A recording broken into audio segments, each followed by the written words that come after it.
Welcome to Donmar TV News Channel. Okay, pag-uusapan po natin yung balita ng Rappler o post ng Rappler. Nakita ko to sa Facebook eh. This is about the gold issue of Bongbong Marcos. Okay? Basahin mo muna natin yung pinost nila. Rappler, fact check. Bongbong Marcos told One News he had never seen gold. It's a different tune from records we obtained showing in 1990, he told Inquirer. Only I know where the gold is and how to get to it. And in 2007, he told court trading gold was their source of wealth. Via Lian Buan of Rappler. At saka may linagay silang link dito na makikita mo talaga yung old na newspaper na pinictura nila where the title is Only I Know Where the Gold Is, yung title ng article. This is by Christina M. Luz. Interview raw ito. Okay? So, ang tanong ngayon, is Bongbong Marcos really not consistent o nagsisinungaling? Kasi iba yung sinagot niya ngayon at iba yung sinabi niya sa PDI, the Philippine Daily Inquirer. Iba eh. Kasi yung sa One News, sabi niya na he never seen gold sa na minana ng kanyang nanay at tatay. Diba? Pero yung sa 1990 na interview, sabi niya na only I know where the gold is and how to get to it. So parang sinasabi niya na siya lang raw ang nakakaalam kung saan yung gold, saan, paano niya makukuha. Okay? Parang ganun. So let's check if talagang hindi consistent si Bongbong Marcos at let's check if talagang authentic ba talaga itong pinost ng Rappler. Okay? So, alam naman natin na ang Rappler ay makarobredo ito. No? I don't know if they will deny it. No? Pero obvious na obvious naman. Kasi yung credibility ng Rappler, wala, mababa yung credibility nila sa Pilipinas eh. Diba? Ang dami kasing lumabas noon na sabi ng iba, fake yung mga reporting ng Rappler. Okay? So, basahin natin itong source nila sa sinasabi ni BBM noon. Okay? Kasi, opposite talaga ito sa sinabi ni Bongbong Marcos sa One News noong January 25 na he never seen gold. So, basahin natin itong 1990 na article. Okay? The title of the article is Only I Know Where the Gold Is. So, this is, okay, by Christina M. Luz, exclusive to Inquirer. Okay, hindi, halos di ko mabasa kasi malabo eh. This is a continuous from the yesterday's issue of Inquirer, correspondence, blah blah blah, Bongbong Marcos Jr. in New York. Okay, sa New York ito nangyari. We got another round of vodka. So, nag-iinuman pala sila dito, no? And the music was lighter as one conversation turned to gold. Hindi ko siya naman basa eh. Basta, ang sinabi niya dito na parang casual lang yung kaniyang interview. Okay? So, ito yung nangyari. Ito yung sinabi. My father was rich before he became president.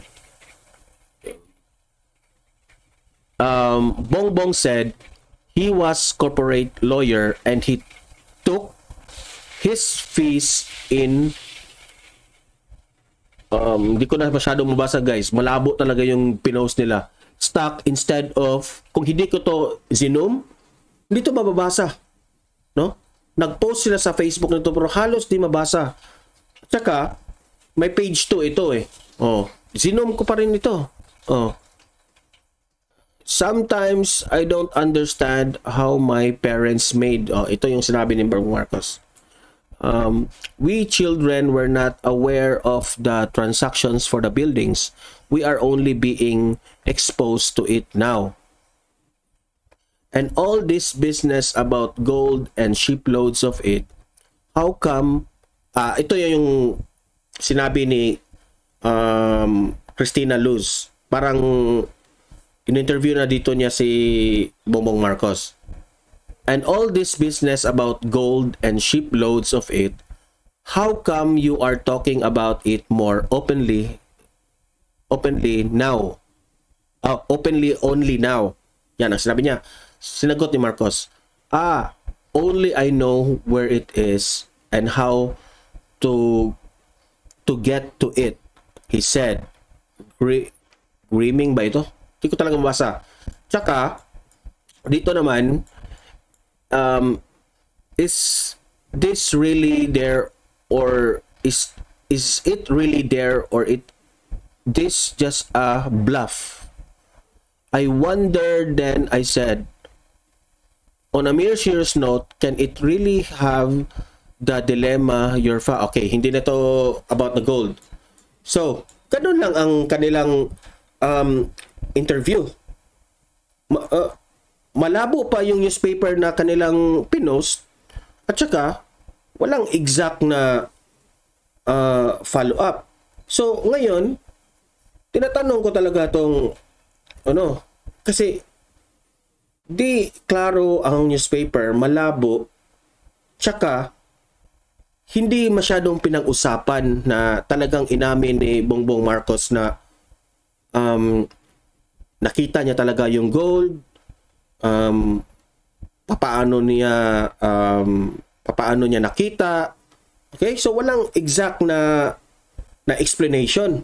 So the interview between I think this is yung si Christina ba, interview ito between Christina Luz ng Inquirer kay Bongbong Marcos. So tanong ko sa Rappler, bakit walang video ito if ito ay totoo, di ba? Bakit walang video ito? I don't know if meron talagang video nito, mas maganda na makita natin yung video. Pero may sinasabi pa ninyo dito na fact check.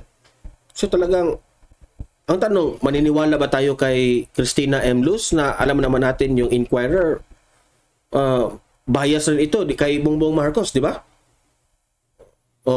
Hindi naman natin alam kung anong ito ay nangyari sa 1990.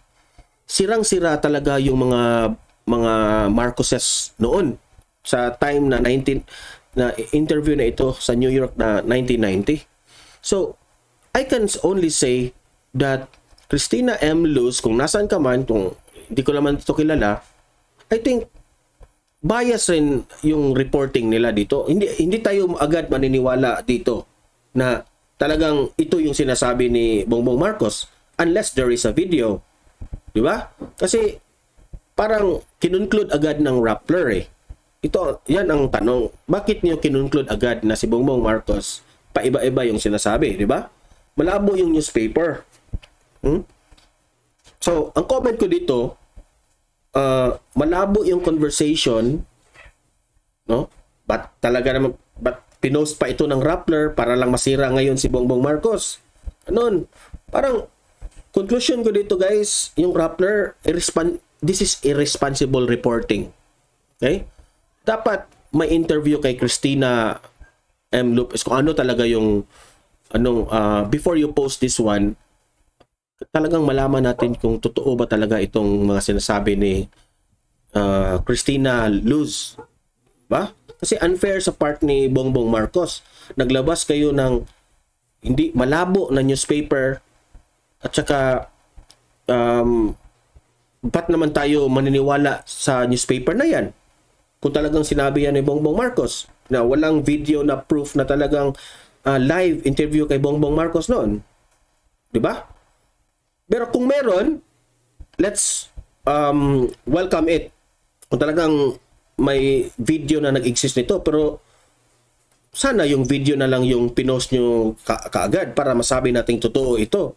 So, Rappler, do not conclude na fact check.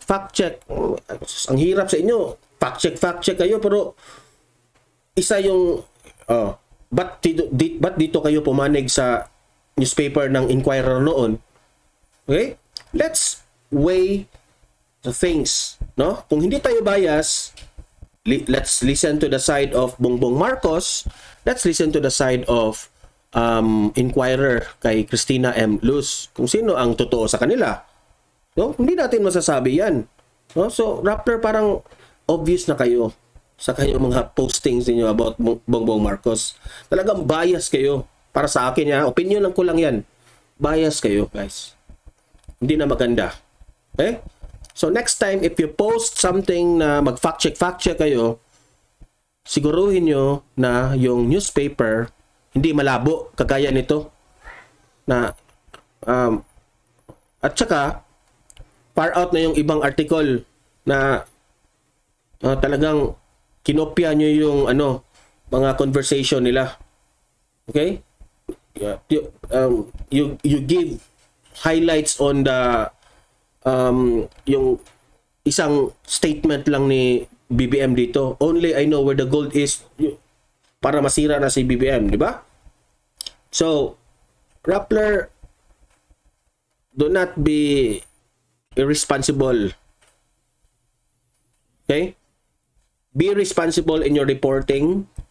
Maglagay kayo ng balita talagang yun, tumpak na may video, talagang sinasabi yan para paniwalaan kayo. Dito, alam mo ba kung anong epekto nito? Mas lalong maraming magagalit sa inyo.